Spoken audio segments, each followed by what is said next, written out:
Strahan, Randy Moss. All right, first ballot as well. I think there's only been 2 other wide receivers that ever been first ballot in the Hall of Fame class. So well deserved. Talk about his numbers for me, champ. 982 receptions for 15,292 yards and 156 touchdowns, ranking 15th, 4th, and 2nd in those categories. He made 6 Pro Bowls and 4 All-Pros and won the 1998 Offensive Rookie of the Year. He had 17 touchdowns in his rookie season. He had 1,000+ yards 10 times. And while his prime years occurred in Minnesota, his best year came with the Patriots. That season, Moss caught 98 passes for 1,493 yards and set an NFL record with 23 touchdowns. He appeared in the Super Bowl 32 with the Patriots in 2008, which ruined their chance of having a perfect record. Right. They played the Giants. So, Randy Moss, this is somebody who I grew up watching, made hell of a catches. This was his signature move, guys. When Randy Moss was out there and he went like this, throw that man that ball. Anytime you saw Randy Moss go like this, he's catching it. I was watching Chris Carter's show this morning. You know, him and Chris Carter is like this. Chris Carter was just, man, he was like, yo, Randy Moss is one of the best wide receivers I have ever seen go get that ball. And it's true, man. So, Randy Moss, salute to you, man. First ballot, well-deserved. For those who didn't see the video, when the dude from the Hall of Fame come knock on your door, and he opened the door, and Randy Moss was there, and Randy Moss went into tears, I ain't gonna front. I got choked up a little bit because I witnessed this man's career, man, with my own eyes, man. One of the best to ever do it. So, again, salute, man. All right, next person who made it to the Hall of Fame was somebody who's been, I'm not going to say crying, but been, kind of making the issue why he hasn't gotten in for the past 3 years. Should have been the first ballot Hall of Fame, in my opinion, as well, because his numbers are similar to my man, and that would be Terrell Owens. All right, talk about his numbers, champ. He ranks 8th all-time in receptions, 1,078. 2nd in receiving yards behind Jerry Rice with 15,934. 3rd in receiving touchdowns, 153. He played a total of 15 years, most notable with the 49ers and Eagles. He was a 6-time Pro Bowler and 5-time first-team All-Pro. Finished with 1,000 or more receiving yards in 9 seasons, and he scored double-digit touchdowns 8 times. His one Super Bowl appearance in 2005, he lost to Tom Brady because his QB was throwing up in the huddle. For those who don't remember, Donovan McNabb was throwing up. I know Eagle fans, y'all up here right now because y'all just won a Super Bowl, but I just wanted to remind y'all, bring you back down to earth. He never won one with the 49ers? T.O.? Yeah. Did T.O. win I don't think he won a Super Bowl with the 49ers. No, Steve Young. Was Steve Young? I think he got traded. We have to check that. Somebody in my comments, somebody go check that. Brady, you in there? Double check for us. We'll find out. But T.O. definitely one of the best to do it for many years. Drama queen, a lot of issues off the field. I remember when he was doing push-ups in his parking lot with all the reporters there, when he was controversy with his quarterback and his coach, Dan Reed, when he was with Philly. But, again, T.O., hell of a career, man. I'm glad you made it, so congratulations. Next, we got somebody who I also saw a lot. One of the best safeties in the game, Brian Dawkins, okay? Played for Philadelphia and also Denver Broncos. Give us some of his numbers there, champ. 1,131 career tackles, 37 interceptions, 26 sacks, 36 forced fumbles, 19 fumble recoveries, and 224 games. He played 16 years in the NFL, 13 with the Eagles, and 3 with Denver. A 9-time Pro Bowler and 4-time first-team All-Pro, one of the best safeties ever. but never won a Super Bowl. He lost to the Patriots in Super Bowl 29, 2005. Yep, 24-21, same one where, you know, McNabb was throwing up. But Dawkins, man, hell of a safety, you know what I mean? We appreciate you for all those memories. You definitely deserved it. Congratulations, man. Wait, before we keep going further, I want to give a big birthday shout out to one of my peoples in New York, Kim. Happy birthday, man. I hope you're enjoying it. All right, next, we got another linebacker, which if it wasn't for Ray Lewis, you might be considering him one of the best inside linebackers as well. Brian Urlacher, first ballot Hall of Fame. Give us some of his numbers, champ. He finished with 1,354 tackles, 41.5 sacks, 22 interceptions, 15 fumble recoveries, and 11 forced fumble. He played 13 seasons, all with the Bears, with 8 Pro Bowls. 4-time All-Pro, and Rookie of the Year in 2000, and Defensive Player in 2005. He played in Super Bowl 31, but lost to Peyton Manning. 29-17. All right, so Brian Urlacher, again, well-deserved, first ballot. All right, do your thing. Now, the next few players, you know, they always want to bring in people who's been, you know, on the ballot for numerous years. So we got a couple people who made it through. We have Robert Brazil, and he played with the Orioles for 10 years, 7-time Pro Bowler, 2-time first-team All-Pro, 147 career games, 13 interceptions, 14 fumble recoveries. He also had 11 sacks. But keep in mind, a lot of the years he played, they wasn't even recording tackles or sacks. So congratulations to him. Don't know too much, never really watched him, but, you know, he made it to the Hall of Fame, which is one of the highest honors you could get in the NFL, so it's not easy. Another person who got in was Jerry Kramer, all right? And give us a little something about him, champ. 45 years of eligibility. He was waiting 45 years to get in and got in. He spent his career with the Green Bay Packers as a right guard. And guess this, he for a few seasons was also a kicker, right guard and a kicker, and led the NFL with 81.8 field goal percentage. He won 2 bowls with the Packers in 67 and 68. So, wow, he was a guard and a kicker and led the league in field goal percentage. You know, so, but again, that was back in the 60s. I don't see that happening now, but congratulations to you, Kramer.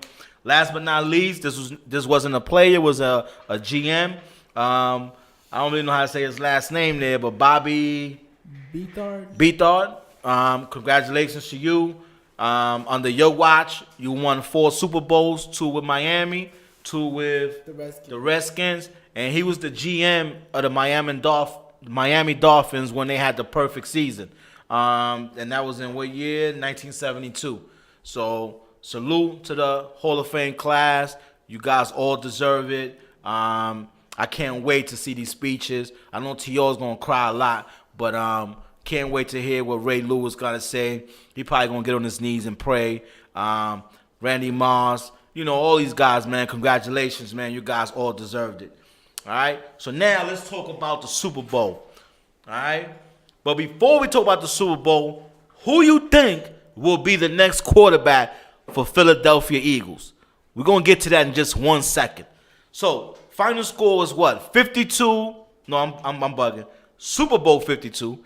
Final score was 41-33. So let's talk about some stats. I'll cover the Eagles. Eagles, Nick Foles, 373 yards, 3 touchdowns, plus quarter touchdown, and then he had 1 INTO. INTO, I didn't go hold against him because he threw it to a player. He didn't catch it. He smacked it up, and then they called it for INTO. So it wasn't really his fault, but it counts against him. Hell of a game, Nick Foles. They running backs, Blunt and Ajayi, combined for 147 yards. Clemens, running back, he was the sleeper, all right? He had 4 catches for 100 yards and a touchdown. He really was the game difference. Aguilar, who was unstoppable in the 4th quarter. We was watching the game like, man, somebody going to stop him? Open. Right. He had 9 catches for 84 yards. Jeffries, Alshon Jeffrey added another 73 yards, 3 catches, and then their reliable tight end Ertz had a touchdown with another 67 yards. What you can tell us about the Patriots real quick? Or you got some feedback to add to that? I got something to say. Things are pretty emotional after the Eagles win. I know one of their players donated their entire year's salary. Long, one of the Howie Long's boys. Yeah, donated his whole salary, so it's pretty emotional for him. And one of their, I think their center, Kels, he got a real emotional statement too. He wasn't even he did not get any Division I scholarships in high school. And look where he is now on one of the best lines of the league. Nick Foles did not even get touched. That's correct. That's correct. So those are some good pointers there. So, now let's talk about the Patriots, some of their stats. Tom Brady threw for 505 yards, 3 touchdowns, and 1 fumble from the blind side. The 3 running backs combined 102 yards, and White added a touchdown. Hogan had 128 yards and a touchdown. Gronk had 116 yards and a touchdown. No, he had 2 touchdowns. Oh, 2 touchdowns. Excuse me. And Amendola had 152 yards. And all right, so let's talk about the game. What were your thoughts, champs? I think it was very questionable that they benched Malcolm Butler. Oh, you want to get right to it, huh? Straight to the controversy. So for those who don't know who Malcolm Butler is, he the guy who pretty much won a Super Bowl for the Patriots a few years back when they played Seattle, and he caught that end toe on the touchdown yard when Seattle should have ran for instead of throwing it. That Malcolm Butler, okay, one of their top corners. He played 97.18% of the snaps this season. Practice for the Super Bowl. Everything ready to go. Right after the national anthem, one of the coaches went to his ear and told him what? You're not going to play today. You're not going to play today.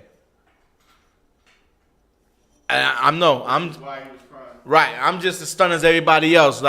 So Belichick is still holding, he's like, well, we made the best decision for the team. I don't know if you did, man. You probably cost yourself a Super Bowl. And we're going to talk about Belichick too because he had some questionable calls. But while Malcolm Butler didn't play, man, it's one of the biggest mysteries. I don't know why. I didn't hear anything about no injury or he was out clubbing last night or anything like that. It's still fresh. We could wait a few days before, if something's going to come out. It's definitely going to come out because that's the biggest story right now. So we'll see. What else? What else you take from the game? It was some questionable calls, right?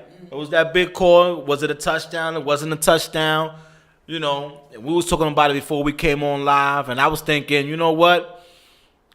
I'm glad they called it a touchdown, and it didn't go in the Patriots' favor because they always get in those questionable calls in their favor. So I know one thing, the NFL got to get together and get this catch rule under control because too many questionable calls throughout the season, and now it ain't found its way to the Super Bowl, and now that could have, that could have cost the game. It would have been a big decision. Now, if they would have reversed it, can the Patriots would have stopped them? No. Nah, I don't think the Patriots defense came to play at all. So we'll see. What other takebacks you got from the game? And shout out to Peterman. He was pretty aggressive in his coaching. Went for it on 4th down. He was real aggressive. Hey, from the jump, he was throwing that pill, going deep, immediately put up points. So I was like, wow, okay. So, yeah, big shout out to him. So let's talk about Nick Foles. What you think should happen with Nick Foles? I think he should get traded, get something what he's worth. I mean, Nick Foles about to get paid. He about to get paid. I hope Nick Foles doesn't fall for the trap of Philly trying to convince him, stay here, be our backup, just in case. Because right now, you hot. That means a couple teams is going to throw you a lot of money. And when I say a lot of money, I'm talking somewhere in the $80, $90 million range. So Nick Foles deserve a payday. I was on the show here questioning him once he took over. I was like, nope, he doesn't got it. It's not going to happen. And look, He kept proving and proving and proving. Underdog every game, even in the Super Bowl, and boom, you went out there and beat supposedly one of the best quarterbacks in the game. And he was making some hell of a throws yesterday. I was like, wow. He just threw that in that little small tight window. So Nick Foles, let's see. Philly got a big decision to make. You know, I don't know if you could trust Carson Wentz right now. He's coming back from a bad knee injury. He's a mobile quarterback. He's coming back. And let's just say if he gets hurt and then you don't have a good, reliable backup. So who knows? So what you think? Stay, go, keep him? I think they're just going to have to let him go. Because I think Wentz has, like, a lot of potential, and they should just ride with that. Yeah, more than likely. So what? Foles, right? You saying Foles? No, I saying Wentz should be the quarterback. Yeah. Oh, all right, okay. All right, got you. Yeah, I kind of agree with that. Let Foles leave. Let him get a nice little contract somewhere. You could trade him, so you're going to get something back, and you could work the draft or something, get you a reliable quarterback, and do it all over. But if Carson Wentz your man, that's your man. But Foles, congratulations, man. And again, congratulations to Philadelphia Eagles from Super Bowl championship. Hell of a game last night. So salute y'all. All right, so let's get into some basketball. Now, before we get into the NBA, you know, we always like to talk about college basketball. All right, and it seemed like this weekend was upset city. All right, upset city. So we had some major teams that went down. Okay, first team, Duke. Number 4, Duke, one of the best teams in the nation. Y'all lost to St. John's, a team whose record is 10-13, a team who lost 11 straight games. And you guys go to the Garden, stink it up, and lose to St. John's. Now, who went to St. John's? Now, St. John's, we got a couple people that went to St. John's. Chris Mullin, the boy that ran into the stand, what's his name? Crazy boy? Ron Artest. So it was a couple good players that went to St. John's. But Chris Mullin right now is the head coach for St. John's. In the past 3 years, he don't got a winning record, but they got some ballers, man. I was watching that game. It came on 12 o'clock Saturday morning. I had nothing to do. I was like, let me watch this game. And that boy Pons for St. John's, woo, that boy could score. So Duke went down 81-77. Who else went down, champ? Oklahoma State, unranked, beat number 7 Kansas, 84-79. Kansas, come on, man. Get it together, Kansas. Washington beat number 9 Arizona. 78-75. Texas beat Oklahoma 79-74. Oklahoma ranked number 14. Now, Oklahoma, what's going on, man? Y'all 3-4 out of y'all last 4 games. Y'all lost 3 games. Y'all played tonight against West Virginia, and West Virginia is ranked number 19. We'll see what happens. But Trae Young, I mean, they figuring him out a little bit right now. A lot of double teams, so they forcing other players to step up. So let's see what happened. But that was another upset. Who else? Alabama beat number 23 Florida 68-50. I think Alabama should be ranked. They might be, but not just yet. They not on because the new rankings came out today. They're not on there just yet. But they got some hell of a players. They had 2 big back-to-back wins. Yeah. And Sexton, Avery Johnson is coaching. Avery Johnson's son is playing for Alabama. So they looking good. Let's see what happens. Who else took a fall? Kentucky. Missouri beat number 21 Kentucky 69-60. So that's 1, 2, 3, 4, 5, 6. 6 ranked teams that took losses by unranked teams. So college season this year, man, it's up and down, man. So Villanova, they still number 1. They've been number 1 for the past 2 weeks. So they hanging in there. They record 22-1. Virginia's looking good, 22-1. But after that, man, a lot of teams up and down. Duke, I was surprised at Duke this past weekend. Arizona took another loss. Kansas took another loss. Kentucky took another loss. They lucky. They still in the top 25. North Carolina, they 17-7 right now. So I say that to say this. March Madness, is up in the air. I can't even tell you right now who's going to win the national championship with all these teams up and down. So, something to keep an eye on. What you think? Any other words for college basketball? No, not really. All right. So now let's go ahead and move on to the NBA. All right. So who you think will get traded? That's the number one question. Who you think will get traded? The trade deadline is when?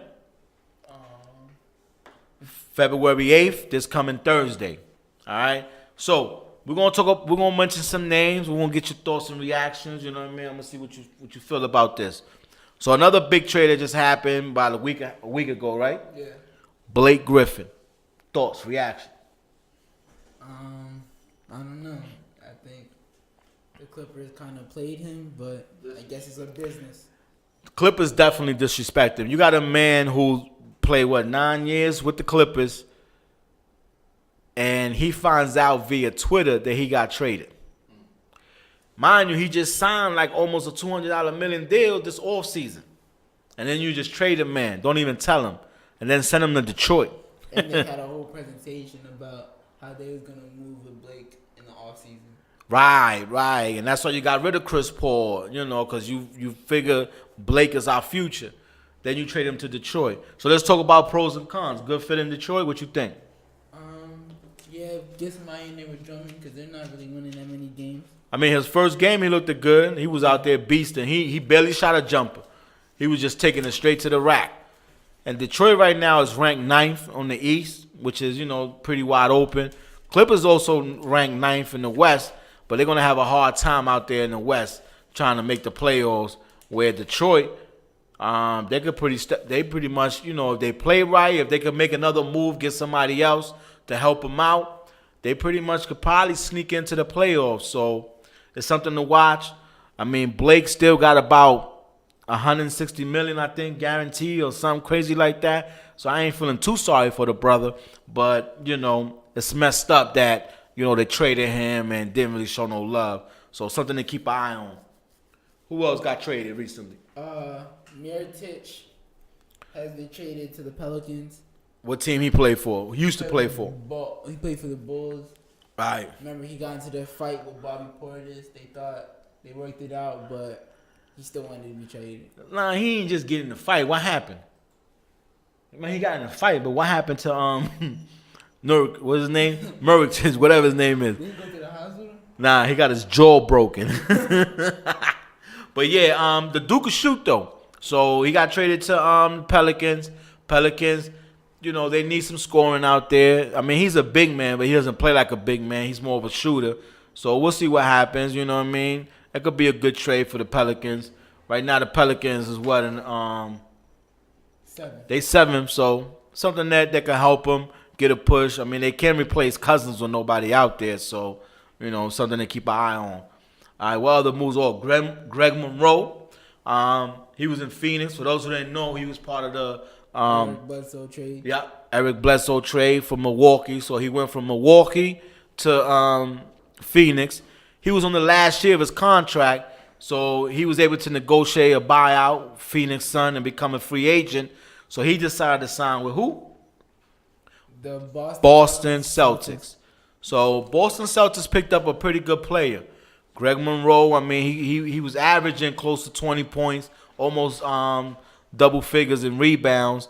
I mean, so I think he could definitely help come off the bench, provide some of that toughness that they lost once they traded white boy from Boston to Miami. What was his name? Yeah, or Lennox. So now they got a little toughness maybe coming off the bench. Keep an eye on that. Let's see what happens. What else? Well, who else is asking for a trade out there? Shabazz Muhammad is asking for a trade. Shabazz Muhammad, forward out of Minnesota Timberwolves. I guess he's unhappy how they using him. He feel like he could provide a lot more than what, the minutes that he's getting. So he's asking for a trade. Will he get it? I don't know. Maybe. Let's see. We're going to get to Cleveland, John. I got you. Now, and that leads us right next to this subject. What the hell is going on with the Cleveland Cavaliers? Huh? They got blown out by the Houston Rockets a few days ago, Saturday night. 120 to 88. 120 to 88. Halftime, they was down by 30. And we was in the barbershop Sunday morning, and they was showing highlights of the game. It was like, they was playing no defense, man. So, what's up? What you think? What's going on with Cleveland? I think LeBron's gone. You think LeBron is gone? Yeah. I'm talking about right now. What you think is going to happen this year? Tristan Thompson, I think he's out of there. I know they're trying to trade him. Or DeAndre Jordan. Yeah, but they're not trying to offer enough. What they offer Clippers?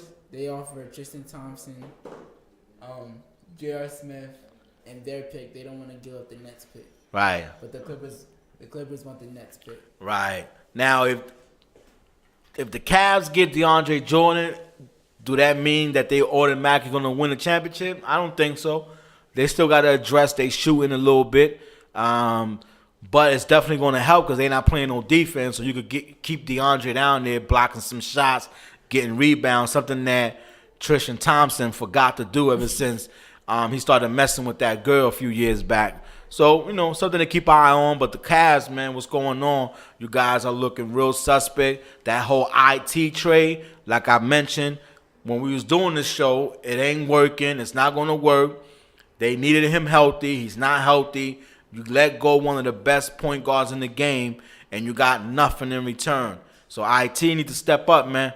And he's playing on a contract year. I don't even think he's 100% healthy anyway. So we'll see. All-Star break, they kind of turn it up. So we still got second half of the season, but they kind of put themselves in a real deep hole. I don't think they could come out of the East. And if they do, I don't think they could be either Golden State, Houston Rockets, who I believe Houston Rockets is going to come out of the West.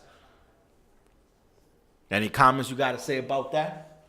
I don't think the Rockets going to be Yeah, I know you. I'm rolling with the Rockets to come out of the West. Maybe OKC. They playing a little better. And that leads to our next subject, OKC options. Talk to me. What they need, champ? I think they need, like, a defender and replacement for Roberson. Because Roberson was, like, a really good shutdown defender. And their defensive rating is way better when he's on the court. And they've been losing a couple games lately after he's been injured. Yeah, so we'll see. But what you think they need? Who you think is out there available? I think they should go try to get Avery Bradley or Courtney Lee or somebody that plays defense. Courtney Lee, I know. Avery Bradley, he just got traded to the Clippers in that Clipper trade. And Lou Williams is out there too, man. I don't know who wanted to take him. I know the Cavs was mentioning Lou Williams, but I believe whoever gets Lou Williams, man, that's gonna be a steal, man. This guy off the bench the other night had 40 points. All right, so he's still scoring. So Lou is out there available as well, from what I'm hearing from the Clippers. So OKC, man, you gotta make a move, man. They on a 4 losing streak game right now, so I'm a little concerned about that. You win a bunch of games, now you want to lose a bunch of games. Roberson. Yeah, well, but they still got Paul George, and he's supposed to be one of the top defenders as well. So, and they still got a lot of scoring. So I'm not just gonna say because of Roberson is why they losing, but it's something to keep an eye on. So OKC, what's up? What about Boston? You think Boston is done? Adding Greg Monroe, they good? They don't need nobody else, or you think they still need somebody? Boston should. I think Boston. I don't even know. I think Boston is in a weird place. They might want to roll with get the young players experience, but at the end of the day, are they trying to get a championship? So they might need some veteran players because I don't think Jason Tatum and Jaylen Brown is going to be a consistent second option. Right. They might get tired when it comes to, playoff, and all of that. So right now, the Celtics are not even an above average offense. So we'll see. Keep an eye on that. What about the Bucks, your team? I think the Bucks should just roll with who they have. Jabari Parker just came back. I know he was high on their draft list. Couple injuries set him back. Can he be back to his old self? I don't think so. But if he could get 80% of who he was, that's definitely going to be helpful for the Bucks. Bledsoe, you know. Averaged 20 last year. Right. So let's see. Something to keep an eye on. Bucks right now, they 5th in the East. So let's see what happens. The Wizards, let's see what the Wizards do. They got a big game coming up tomorrow. But they won 4 games in a row since John Wall's been hurt. So let's see what happens. But, you know, they definitely going to need some help. Even when John Wall come back, he may not be 100%. So get that man some help. Any other trade rumors out there you hearing about? I hear that the Portland Trailblazers are going after DeAndre Jordan. That could be a good pickup. You know, get those 2 boys, Lillard and McCollum, some help down low. That could be interesting. Yeah. All right, so that's pretty much our NBA update. Before we get into our top 5, I want to give you guys a JV update, right? So Destin and his team, what team you play for? The Franklin Indians. Franklin Indian, high school JV team. What's your record right now? 10-3. 10-3. All right, they balling right now. Y'all just beat a real good team. Who y'all beat? Lansdowne. Lansdowne last week. And what was their record? 9-1, I believe. So it was a big game. 2 of the players on Lansdowne played with Destin and AAU. So, you know, they was talking a lot of smack. Hey, we're going to win this game. And unfortunately, that didn't happen. So Franklin JV, pretty good team. They doing their thing. When is your next game? Wednesday. Against Kenwood. And then next Monday they play again against Overly.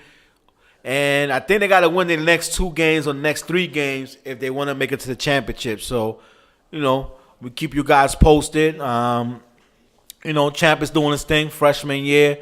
You know, he's fighting for minutes right now, but, you know, it is what it is. It's part of the process. Trust the process, right? So congratulations to you guys. Keep balling. All right, so let's get to our top 5. So our top 5 was top NFL plays in the 2017 season. So I'm going to share my top 5, and then you can share yours. Well, actually, I wrote down 6 because I wanted to add one from last night's Super Bowl. For me, one of the top plays, which was the play of the game, was when 2 minutes left, Tom Brady had the ball, and I was sitting there like, watch Tom Brady go down here and score this touchdown. Didn't happen. Forced fumble, Eagles defense recover it. So that was a pretty impressive play of the game. They saved it. So that's number 1.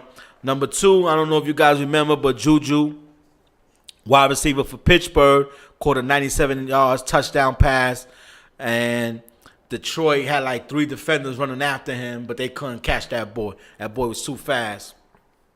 One of my other ones was Wilson, quarterback versus Arizona, I believe that game was. He was scrambling. You know how Wilson scrambled. Man, he scrambled back like 30 yards, avoided like 3 sacks, then threw the ball down 40 yards to Bowen, who he caught it and ran it down to the to the 1 yard line. Yeah, that was crazy. That play was crazy. Antonio Brown, he had a couple, but the one that stuck out to me was he caught this ball. It was against Kansas City.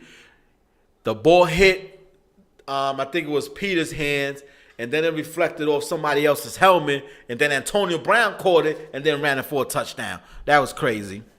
Another one was Fournette, his first game against Pittsburgh. He ran for 90 yards. That was crazy. 90-yard touchdown against Pittsburgh. Smacked him right in the face early in the game. And then I know I said top 5, but this is my 6th. Deshaun Watson's first touchdown run. He scrambled for like 60 yards against the Bengals. That run was incredible for me. That's when I was like, that's Watson right there. He's about to make some things happen. Bad injury. Hopefully he can come back and still be the same player, but we'll see. What's your top 5, champ? I have Lattimore, interception off his butt. Crazy. Oh, yeah. Dotson, one-hand catch from the Redskins for a touchdown.